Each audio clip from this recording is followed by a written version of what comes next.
After 2 deployments in Iraq, 3 roadside bombs, and 1 rocket attack, Sergeant Tim Brooks's body had survived, but his brain was injured. I'd lose my place a lot when I would read books. Driving was pretty bad. So the 26-year-old Marine came here to the military's National Intrepid Center of Excellence, designed to treat mild traumatic brain injury, or TBI, and post-traumatic stress disorder, also known as PTSD. TBI causes severe headaches, vision problems, and loss of memory and concentration, while PTSD can cause violent outbursts and other emotional problems. Within a matter of a few years, the military went from, it's just a concussion, you'll be okay, to you need to get medvac and get your brain checked out. Now, for the first time, the U.S. military's most urgent cases can come here to get a diagnosis and personal treatment plan. They undergo a series of exercises to test reflexes, decision-making, and emotions. This device is called a Karen. It's only one of 7 in the world, and this allows everybody who comes through the center to be tested on balance. You'll see the treadmill here, and there's a place above it for a harness where they can actually be harnessed and test up to 40 different kinds of scenarios for balance alone.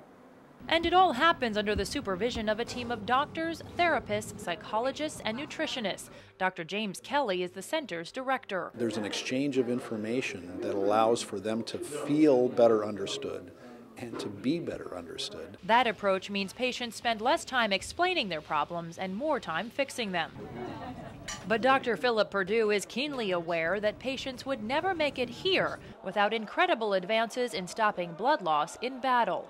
Perdue is the chief surgeon at Bethesda Naval Medical Center, the first stop for severely wounded U.S. troops. Most people in battle die from either penetrating head injuries or massive head injuries or from bleeding. And if you can control bleeding, especially extremity bleeding, then you can save lives. Perdue says all the troops carry tourniquets to stop severe bleeding, and advances in body armor mean more of a soldier's torso is protected. And something else has changed since the early 1990s, says Perdue. Getting the wounded out of the battle zone is priority number 1. Patients are arriving quicker from the battlefield than ever before. So in Vietnam, it took an average of about 45 days for patients to make it back to the United States. Now we're getting casualties back in 36 hours, 3 or 4 days. That's resulted in less than 9% of U.S. casualties in Iraq and Afghanistan actually dying, half the numbers who died in Vietnam.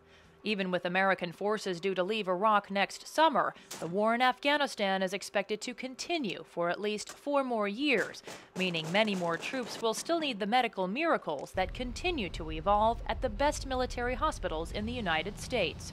In Bethesda, Maryland, I'm Jessica Stone.